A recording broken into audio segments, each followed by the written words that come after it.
guess. Just wait, what happened? Stuff. Yeah, when I first started doing my Enter the passcode and press pound. The passcode you entered is not valid. What?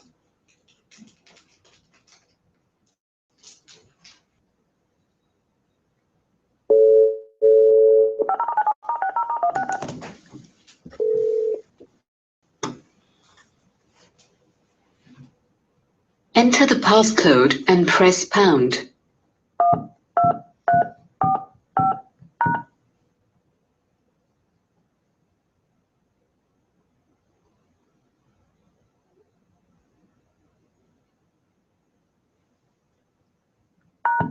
The passcode you entered is not valid. Seriously. 1, 2, 3, 4, 5. Code pound.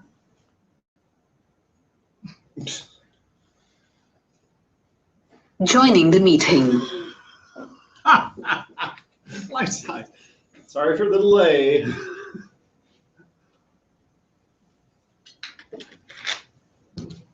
All right. So, first of all, YouTube guys, I'm using a new camera. It's got a little wider angle so that you can see a little bit more. We'll see if it works. I am now going to go pull up the, and I'll share the screen with everybody. Man, that's, life size looks very blocky right now. I don't know. Let's switch this over to me because it's all about me. And I'm just going to pull up the paper website. Nope, nope.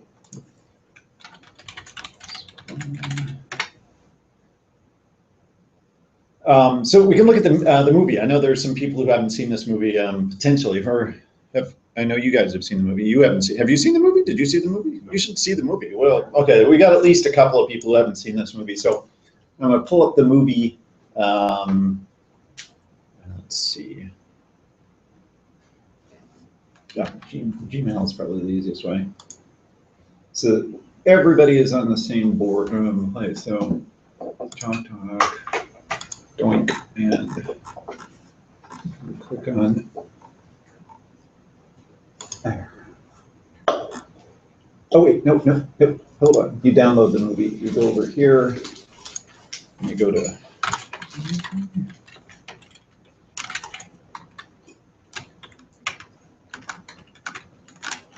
And then we go, there we go, VLC muscles. Oops, ouch, got you there. Never do that.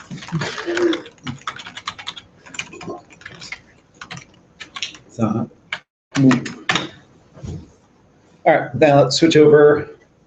So again, remember what, and YouTube guys, we're just looking at the movie that you can get if you click on the website that was included in the link.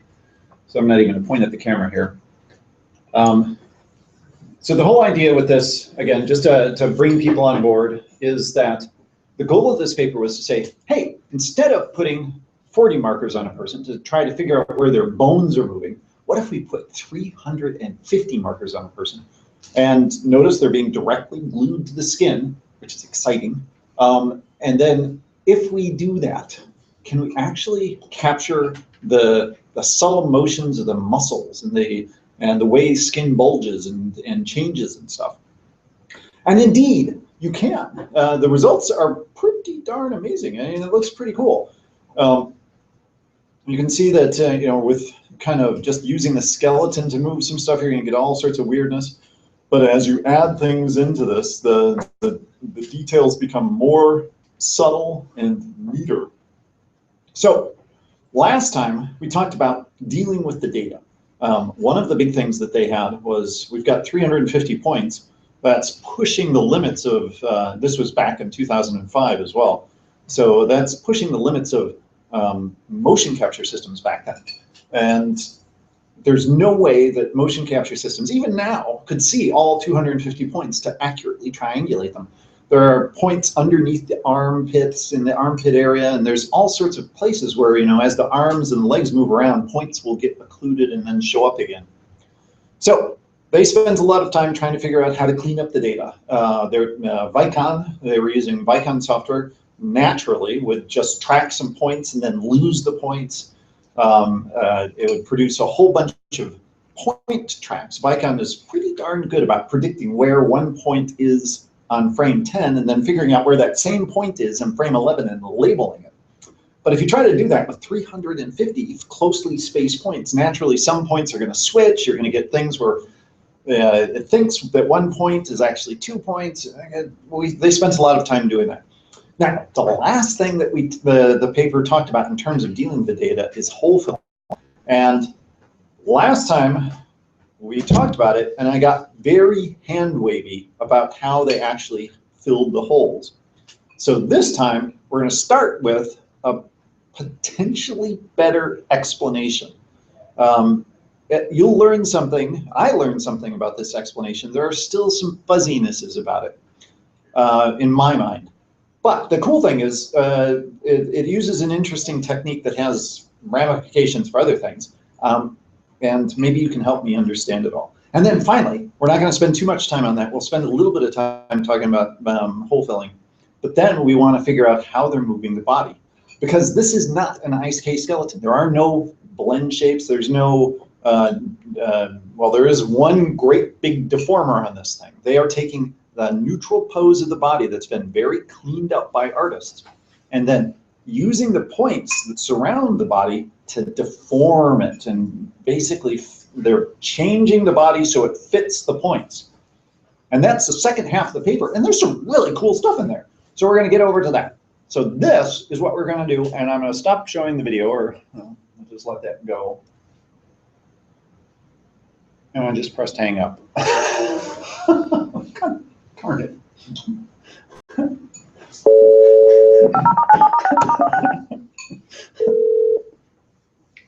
Look at the password. Yeah, maybe the connection will be better. Enter the passcode and press pound.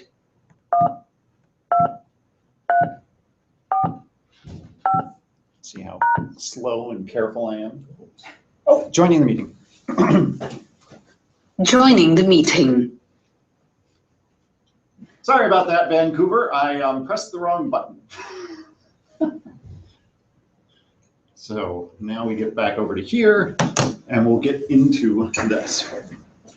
All right, so in fact, the whiteboard hasn't even been erased since last time.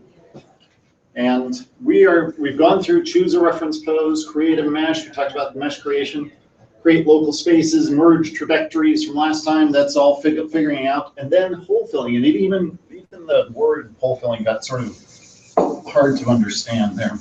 So we're going to erase all of this. And we'll leave our guy so we don't have to draw that again. We're going to erase this. Dun, dun, dun, dun, dun. And I'll leave this guy out here. Yeah, because that's reasonable. One thing from last time is, remember, there's going to be local spaces and world spaces in here. And the local and reference stuff that's going to show up in different ways throughout this paper. The first thing is local reference frame with relationship to the points that are around you. So we talked about this last time. If we have a point on the chest there, and it's surrounded by some triangles that are connected up to other points, there's this technique that they use to say, okay, I'm going to take all those points and basically move them to a place where the point in question is at the origin, and all the points are basically as flat as possible. You're creating this little axis here with the point in question in the center, and the axis is being defined by these local points around it. No problem. That's just done for every single one of these points. And with that axis and stuff, I can take these points And I can take those 3D points with the little axis associated with it. There's a little axis on there. I'm going to draw that like that. And I can, in 3D, let's draw that, put the point here. I'm going to take the origin or the center of this local space and swoop it over to the origin. And then I'm going to align the axis that I computed, the sort of frame of reference at the top of that so that it's aligned with the axis here. And so I'll end up with the points that are surrounding me kind of flat around here. So they're going to be a little flat plane around here, and the triangles are associated right there. Right?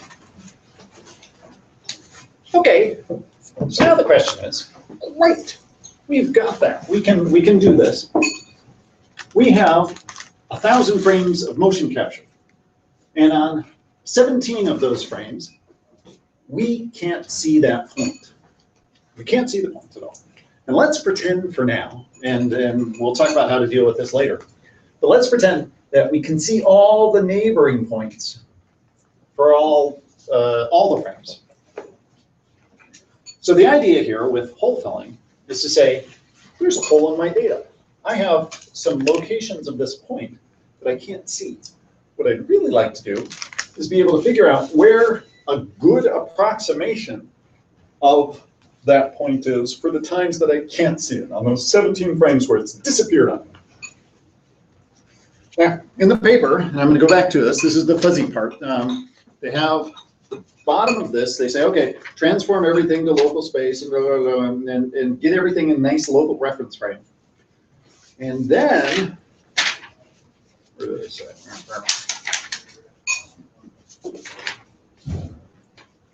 They say, hole filling. Here we go.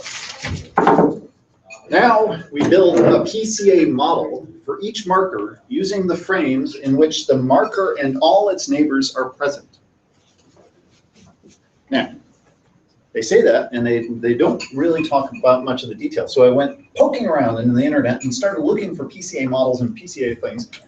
And there's a really nice reference. It's called Principal Component Regression. And I think this is what they use. They say that they build a PCA model, and the word model is very vague. But I believe that they are using principal component regression to figure this out. Now, regression is a fancy word for predicting things based on what you've seen before. So let's talk about this. Say I have a cloud of points. I'm going to draw a cloud of points, and we're going to go for a simple example here. And the cloud of points are actually for video work. Let's draw big points. Spend a little time drawing some points and deliberately drawing them in a shape that is principal component analysis easy. So there are my cloud of points. And each one of these points is a 2D point. This is totally not related to this. Don't think about any of this kind of stuff. This is just to talk a little bit about how this works. And each one of these points has an XY location, where I've drawn them on the board, and also a value. So say there's a 3 here, a 4 here, a 16 here, a 4.2 here, a 5, a 7, and 11 here. I'm just putting in some numbers. And 15. So each point has a value associated with it. Now, I come to you and I say, well, I want to know the value of the point right there. Again, has nothing to do with this. We're just making up a little fake point. And you look at that and you go, well, all right, I can see a definite trend here, and I see that there's a shape. It seems to be like the values of my points, the values associated with my points, are going up as I move in this direction. And there's also a little bit of change in the points in the other direction, but they're definitely going up in this way. So you'd sort of look at this tendency, and there's all sorts of ways of figuring this out, but you can kind of predict where this value lies in that sort of space of points. And you'd say, well, maybe a 6 or something. 6 would be a good close. Well, there's a couple of ways of figuring this kind of stuff out. There's the standard way of doing it, which is linear regression.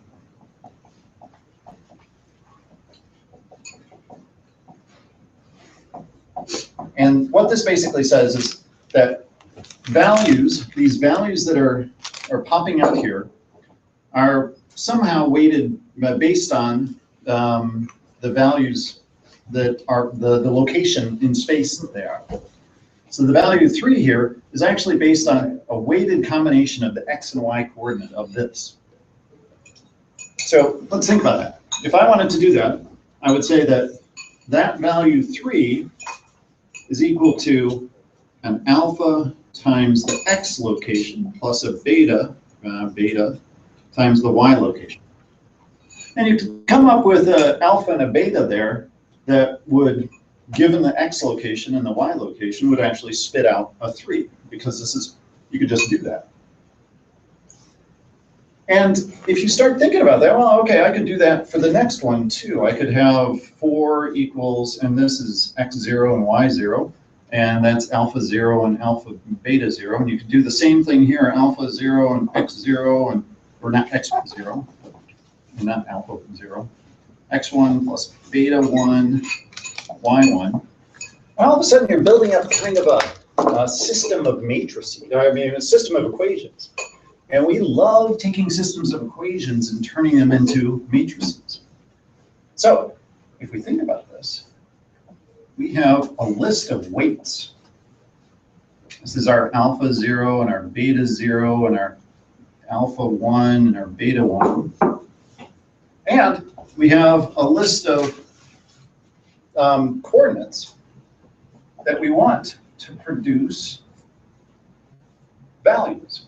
So here, we want the thing to produce a 3. Now notice that we have more weights than we have values. The number of values is equal to the number of points. So this thing is points, number, or size big. This is actually 2 times the number of points, because we have an x and y coordinate for each one. So what about this? Well, this is just going to be the x and y coordinate of this. So this would be x0, y0, and then a whole bunch of zeros, right? Because all this guy is added up like this.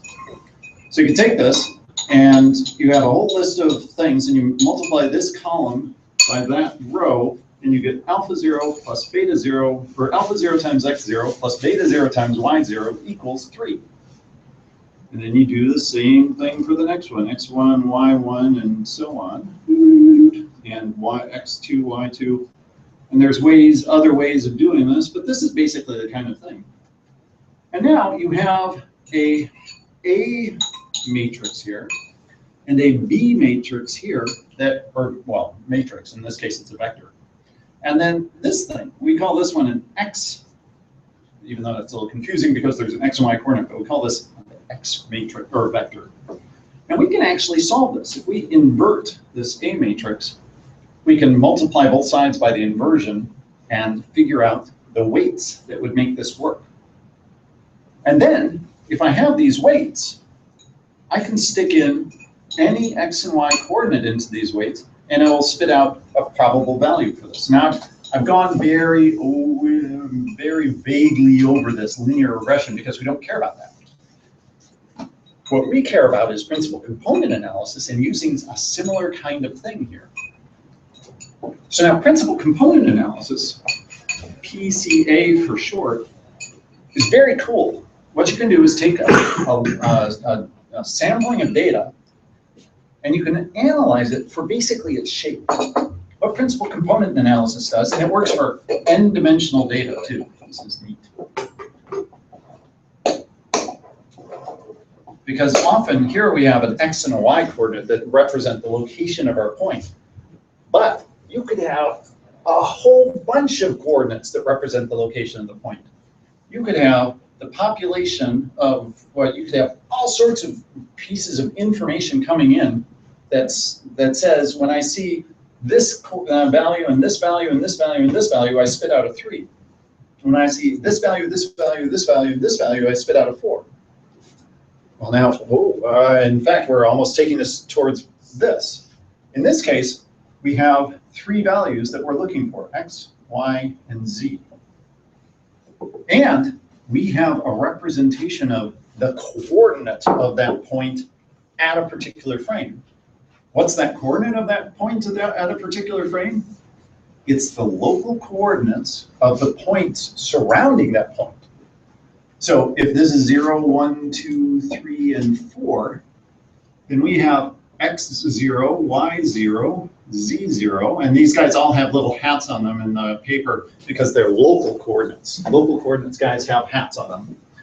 And then x1, y1, and z1 have local coordinates of that. And all of a sudden you have, in this case, there's 5 points. So there are 15 values in this vector that specify what's going on around the x, y, and z location of that point. So we have 15 values, and we want something that when you spit or put in these 15 values, what pops out? The value of x.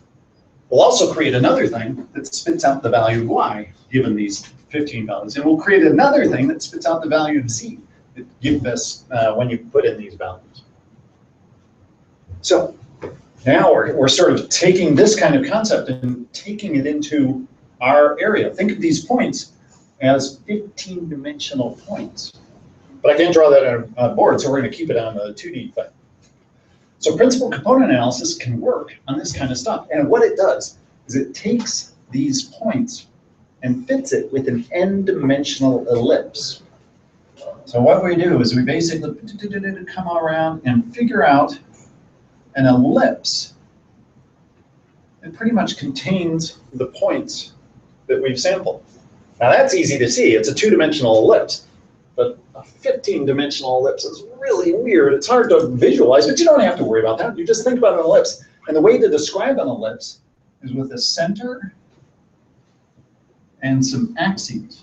I'm actually going to draw the axes at hopefully the same length.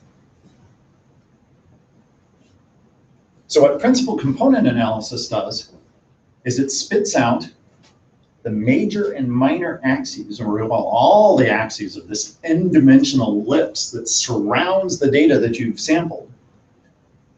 And it's kind of cool because the axes with the largest eigenvalue is the principal axis of motion. So in principal component analysis, it spits out these axes, and by default, they're unit vectors that are all at right angles to each other. And again, that's even weird. You have n-dimensional data. How can you have right angles to each other for 15 different things? Well, you actually can. You can have they're just, got to think of 15 dimensions, but you can have axes that are at right angle to every other axes in 15 dimensions. It's just weird, hard to visualize. But what this means is that this and this are kind of the major motion of this cloud of points. And in fact, the one with the largest eigenvalue is the principal component. You're going to get the most amount of variation in this cloud. This component is the one with the second smallest eigenvalue, and it's got the smaller variation in this. And in fact, principal component analysis is often used to compress data.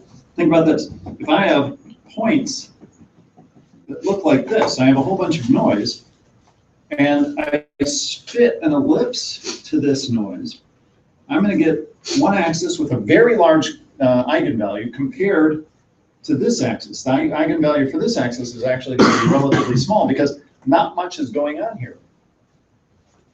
So with principal component analysis, you can actually take this and you can say, well, you know what? What I'm going to do is I'm going to transform all these points into this space based on these axes.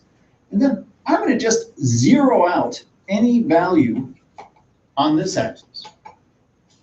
And that would basically squish all these points down to this one line. And you think about that and you go, whoa, that's going to be weird. How do you do that? In fact, you can't do that in normal XYZ coordinates. If you squish everything to the X coordinate, you're losing a lot of data. But here, if we squish everything to the line going in this direction, we've actually only lost this little change that was noticed. We've kept the big change. The thing that really describes this cloud is there. Well, all right.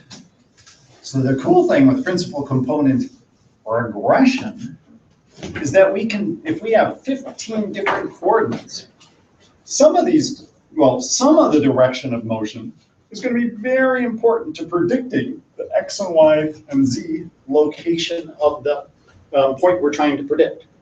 Some of the motion of this stuff is just going to be noise. There's going to be this general sort of sense of motion, but other motion is just going to be a little noise, a little wiggling. And you can kind of think of that. If I've got a point on my arm, and as I move my arm, as I compress my arm, as the skin around my arm compresses, the motion getting closer and farther away from the center of that point that I'm interested in is going to be the dominant motion. But the motion that's going up and down, especially on my arm, because it's pretty skinny, that's just going to be noise. It's not going to really help me predict much.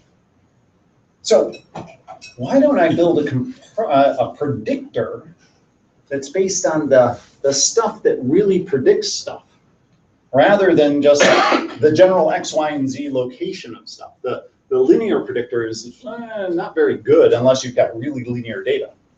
This basically takes crazy data like this and says, if I wanted to predict the value of this, the change going in here seems to be like the big change. I want to use this value more than I want to use the value going in this direction. So with principal component analysis, we do the same kind of thing we were doing about moving this in local space. We take these points and rotate them so that the center of this, which is the mean of all the data, is at the origin, and that these axes are aligned with the X, Y, Z, and however many 15 coordinates you have. We rotate the data so it's like this. And so we have points now that look like this.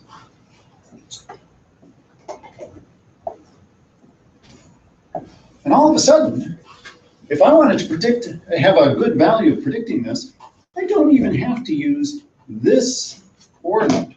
Now, I'm not going to label this as Y, even though it is kind of a Y because I've rotated everything here. But this is that coordinate just in an easier way to deal with kind of fashion. So I can just sort of project these points down onto the major component of my principal component analysis. And I'll use the value along here to predict their values. Now, with 15 different axes here, I'm going to have 15 different things that are around here.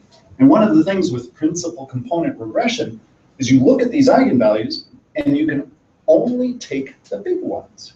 You can only take the big values to predict the thing that you're trying to predict. The other ones you kind of ignore. So this is really cool. This is a very focused way of sort of saying, I want to figure out the location of this X, Y, and Z point that I'm missing, right? It's gap filled, or there's a gap in my data. And I'm going to take all the points that I've got and treat them as a great big cloud of points. So this point, or this 15 element vector on frame 1 is going to be that value. And this 15 element vector on frame 2 is going to be that value. And this 15 element vector on frame 3 is going to be that value. And the numbers that I've written up here are the X location. Well, they're always going to be 0, but the X location of this point with relationship to the reference plane.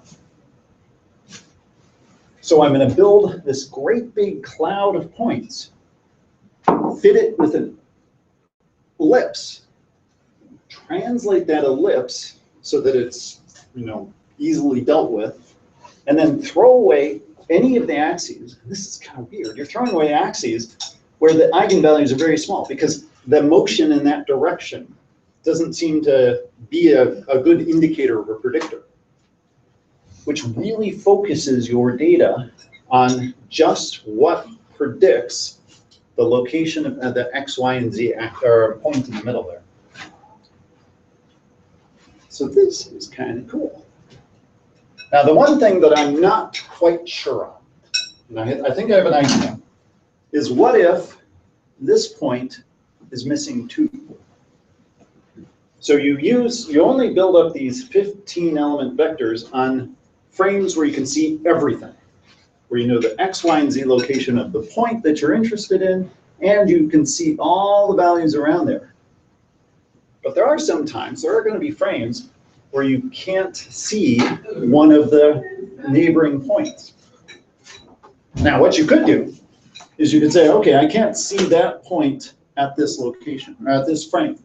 So maybe what I'll do is I'll try to fill this point on frame 30, where I can't see it, before I try to use this point to fill that frame.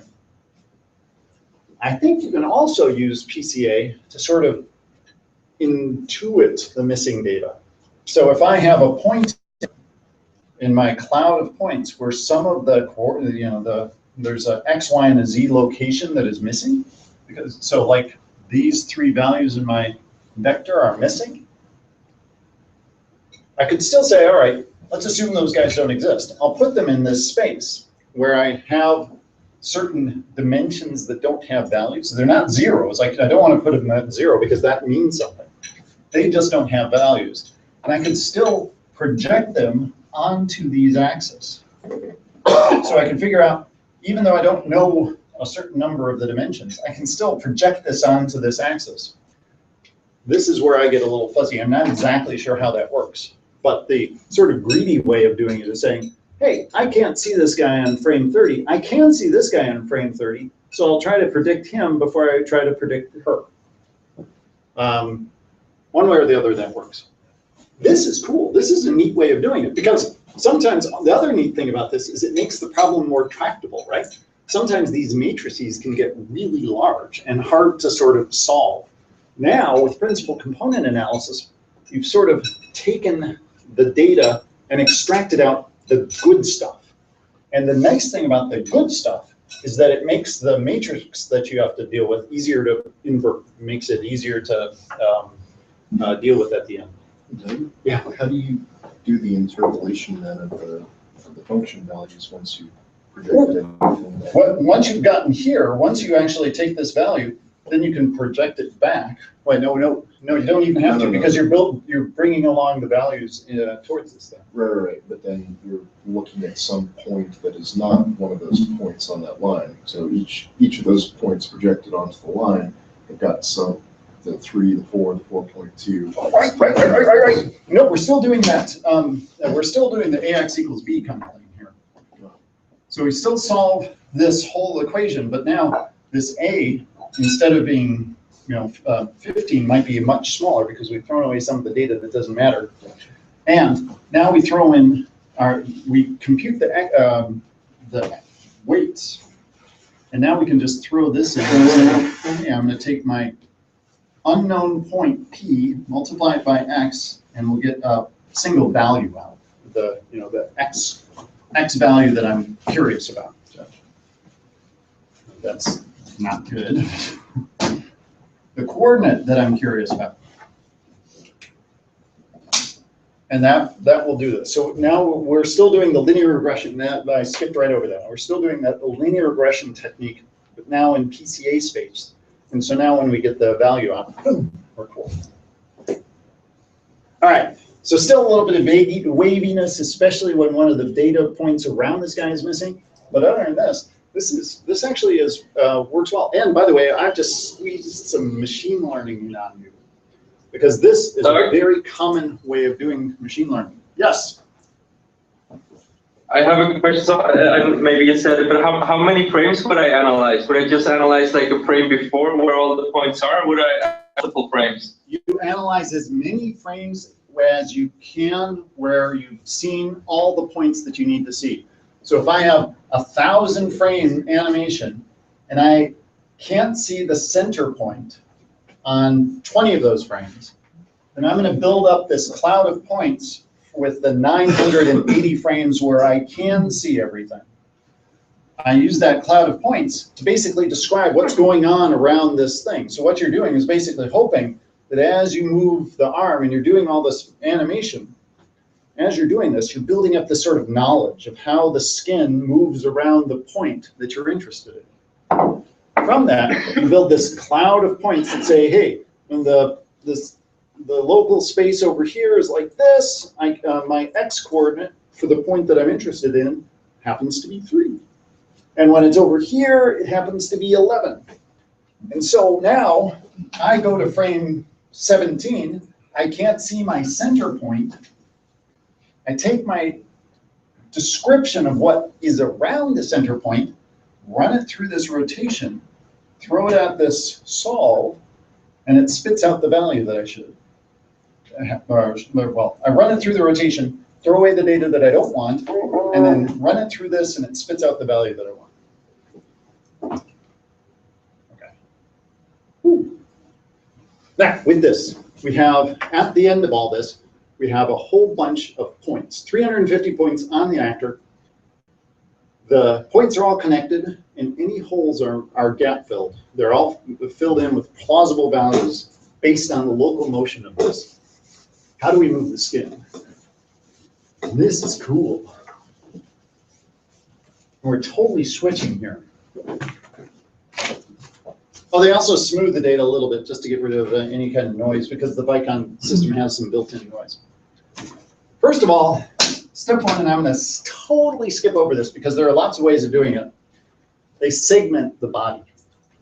And I don't want to get, don't really care about this. So we're going to say that we figure out somehow, and what they do is they look at their entire set of data and figure out points on the mesh that they're tracking. Oh, and remember now, we have 2 meshes. We have the marker mesh, and we have the high-res mesh from a scan.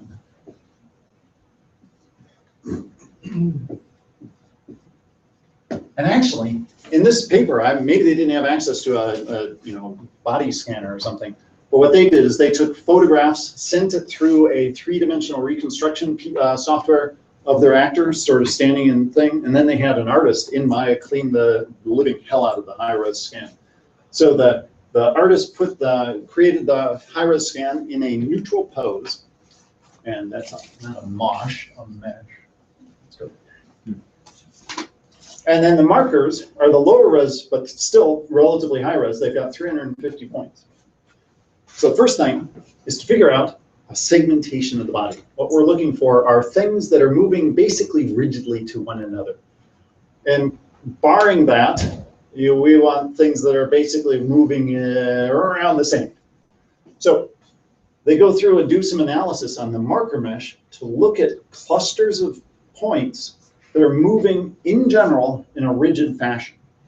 So even though I'm twisting my arm and stuff like that, all the points on my forearm as I'm moving around and doing this are basically moving in a rigid fashion with relation to one another.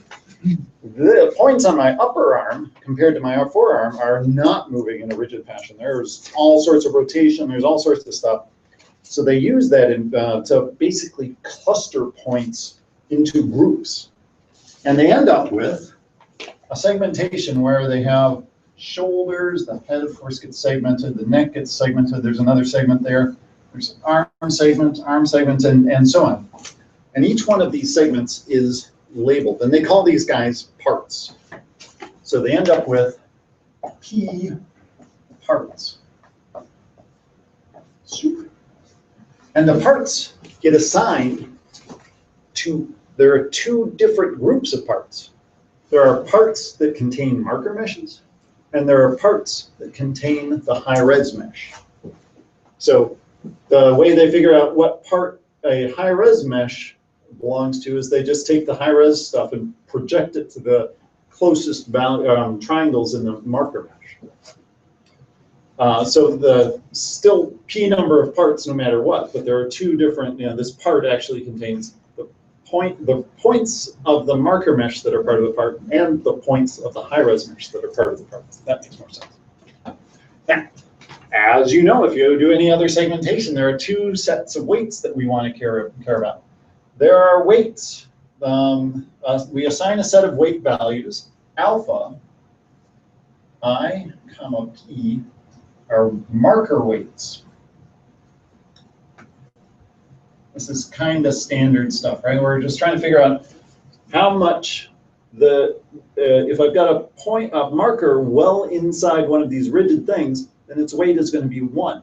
But if I have a marker that participates in 2 parts, totally possible.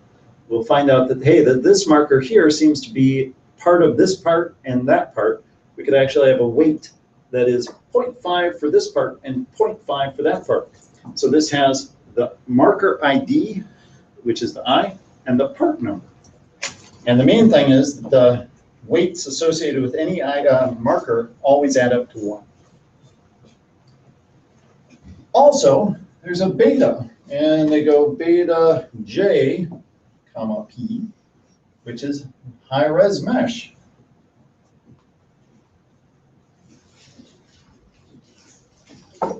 Same deal. This is the weighting of a high-res vertice according to the part that it's attached to. So if I've got a high-res vertice well inside the upper arm, it's going to have a beta of 1. But a high-res vertice that is being influenced by 2 separate parts might have a 0.4 over here and a 0.6 over there for the other part. Again, as long as the weights always add up to 1 for each individual vertex. All right, so now we've got that. We've whooshed over through that. So first, what do we do? First of all, we go through the high-res mesh part by part and create a local reference frame. So how do we do that? Well, a very similar kind of thing. We basically figure out the center of the part. I'm going to do it for that. I'll bring out a little kind of PCA-based reference frame that basically says, hey, this is the center of the part, and this is its neutral orientation for that arm. So we're basically saying, hey, we're going to go through and figure out a center and a neutral orientation for each part. Okay. So far, so good. Now, the rigid transformation, there's a rigid transformation.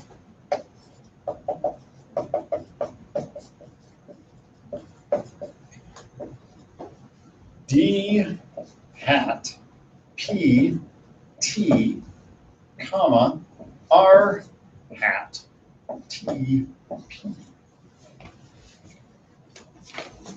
Translation, rotation, rigid transformation. It's based on the part number and the time that we're at.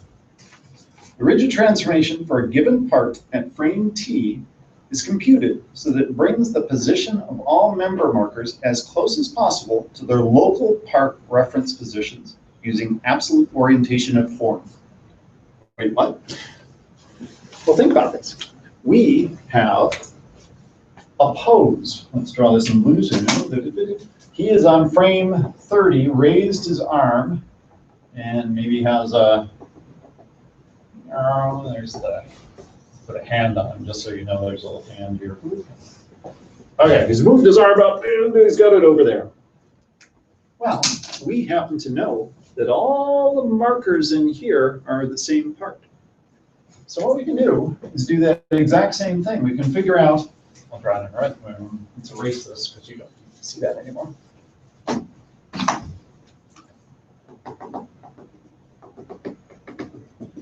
we go. So all the markers in here and all the vertices, and also the vertices, the high-res vertices that are associated with that part, have been moved up. So what I'm going to do is create, just like I did there using the PCA techniques, the center of the motion of those parts, and also the orientation of this guy, right? And the cool thing, it says, I got a lot of points around here. So this is actually a pretty good estimation of the orientation of that bone. Notice there's no IK skeleton underneath here. I'm kind of inferring the bone motion of this thing from the markers that I can see at this frame. How do you get the twist around the principal direction? Aha! The twist around the principal direction is, again, you're doing PCA analysis on this, right? You take those just like we did there, and if I've got points over here and I twist, those same points are going to be in a different location, and the principal component is going to go right across. It's going to travel with those points. It's not a generic kind of thing. We hope. At least they seem to imply that. I mean, wouldn't one of the directions be the minor? Actually, which could change I take it based on all back. I take it all back. I'm wrong. I'm horribly wrong. I did read this paper, and I was making stuff up as I went.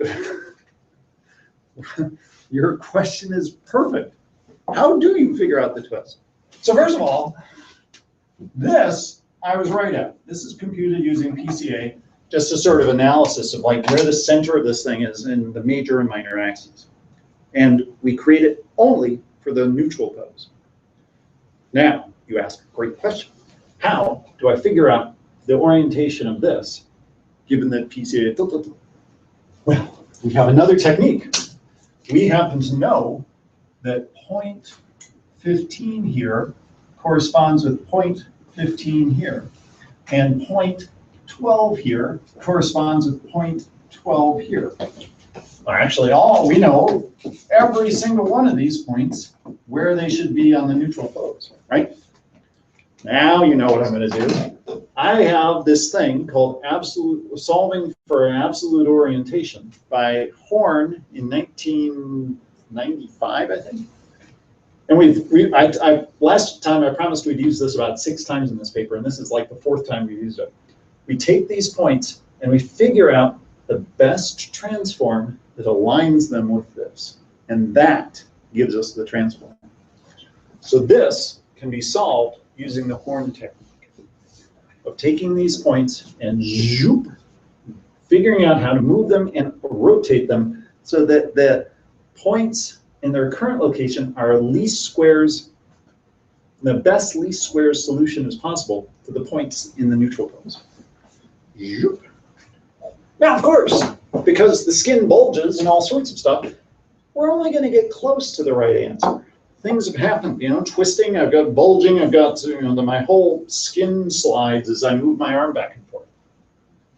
So that's where step 2 comes into play. I say, all right. What we have here, and let's zoom in on our arm, is we have our neutral pose. Let's just say these parts here. And I have my rotated pose, which happens to fit like that, right? They are at the same origin. The center is at the center. Everything is here. But there is these differences, right? Where these points don't quite match. Wow.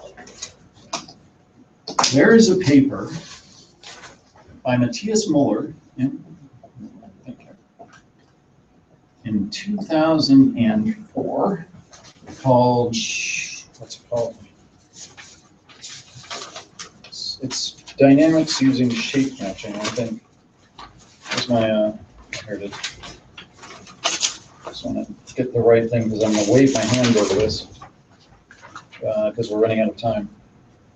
Matthias Muller, meshless deformations based on shape matching. The keyword is, well, meshless deformations, and then shape matching is the most important part.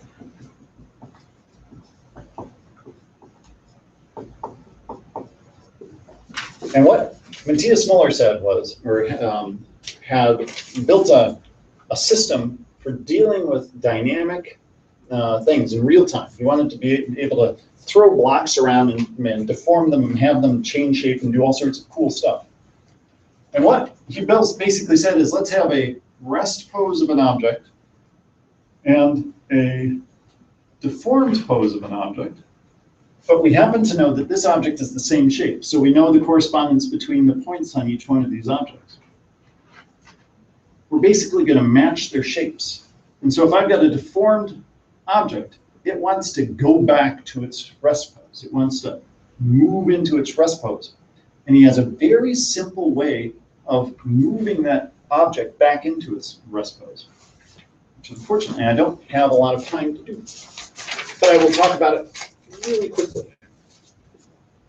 So what you do is, well, we approximate the local deformation of each part with a continuous deformation field. Human body movements include nonlinear deformations such as twisting, bulging, and bending. Inspired by the work of Muller and his colleagues with shape matching, we chose a quadratic deformation to represent the local deformation. Now, the cool thing about this is that in order to do shape matching, you typically have one of those A matrix times vector x equals B systems, right? Well, the neat thing about this is we're going to take the A, or the X. So basically, the X in this case is the difference between all these points, right? It's like I want to go back, this is my target pose. I want to be in my rest shape. The X thing is sort of saying, all right, this is where I currently am. What do I need to do in order to get back to that original shape? But the neat thing about this paper is they represent that with the X location, the Y location, the Z location, and then the X squared, Y squared, and Z location squared, and then the X, Y location, the Y, Z location, and the Z, X location multiplied together. Now, when you do this, when you actually square the values that you're using to drive this equation, you're getting a quadratic representation of the motion. In a normal system, this would be a linear motion. And all you can do with linear is basically translate and rotate. But with this kind of representation, you can actually bend things. So instead of just rotating and translating a box, you can actually warp the box. So it looks like that. Or you can even twist the box so it gets twisted around.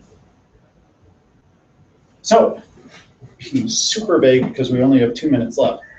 They use shape matching to figure out the next phase of this. How do I take the points of my rest pose, this is the high-res mesh, is the solid blue line, and deform it so that it matches where the marker should be?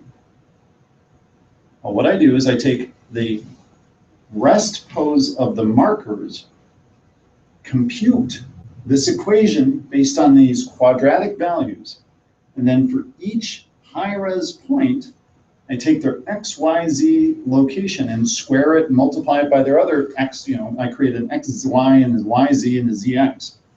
And I run it through the system that I just created from my low-res pose, and it tells me how to move that point. So what have I done? I've taken the current location of my markers, moved it to the neutral pose, and now I'm taking the neutral mesh location, the high-res mesh location, and bending it so that it fits the markers. And this works. This is really cool, and it's super fast. This is a very fast way of dealing with this. It's not perfect though, but it gets you really close. So what we've done is taken the high-res mesh and bent it to the markers that are telling us where we should be on frame 17. There's one last step though. This is not quite perfect because the twisting and the bending and the translating and the rotating that this thing doesn't completely describe all the subtle details of the skin. So there's one last step. So there's rigid transform is 1, shape matching is 2, and radial basis function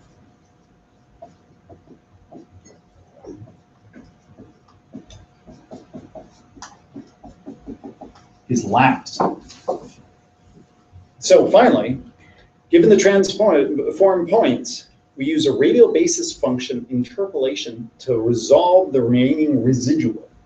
So once we do this kind of deformation that gets our skin closer, we still need to get a little closer to where the markers are because we're not quite perfect all the way around. So what we do is we build up a radial basis function representation of the small differences. And this is the cool thing about this, is that the small differences here are very small. You're not trying to solve the entire thing with the radial basis function at this point, which would be stupid. It just wouldn't work. It would be way too hard to control.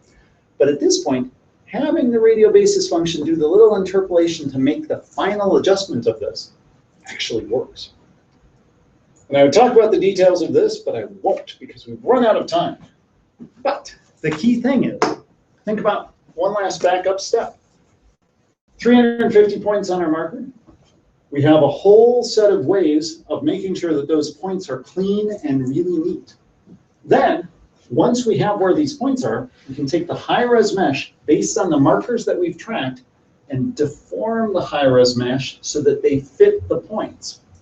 The final step is we're doing this on each part. We use the alpha and the beta to determine how this all gets stitched together, right? Because this part is going to say that the vertex that's associated with it moves in one way. The next part that vertex is associated with it might say it moves in another, and we blend those two results together. The other cool thing at the end of the paper that they talked about is if you want to do this, figuring out the location of the points is actually really fun. They said we started playing with where the points should be, and we noticed that there's this bone that sticks out when you move your elbow. They needed to put a point directly on this to capture that weird motion of that point as the elbow moves out. But they could actually adjust the points of the location to make sure that they captured all of this. The one thing that they didn't do, and they talked about it, is then refining these points. They just cover this kind of grid of points. But the next phase would be to say, well, do we actually need 350 points? Maybe we could get away with only 300 points, or 300 really nicely placed points. Or if we wanted to capture one particular behavior here, are there better places to put those points in order to capture it? It really works, and it's not that hard. The rigid transformation, trivial. This shape matching, trivial. Radial basis function, actually trivial. It's all bloop, bloop, bloop. Doesn't suffer from gimbal lock, doesn't have any problem with that because it's all based on points. There's no axes or IK skeleton underneath here. It's all cool. All right, next week, a whole new paper. Where I may not have to, I'll wave my hands in that paper too. Does this make sense? Does it make sense? Bye, everybody. Bye-bye.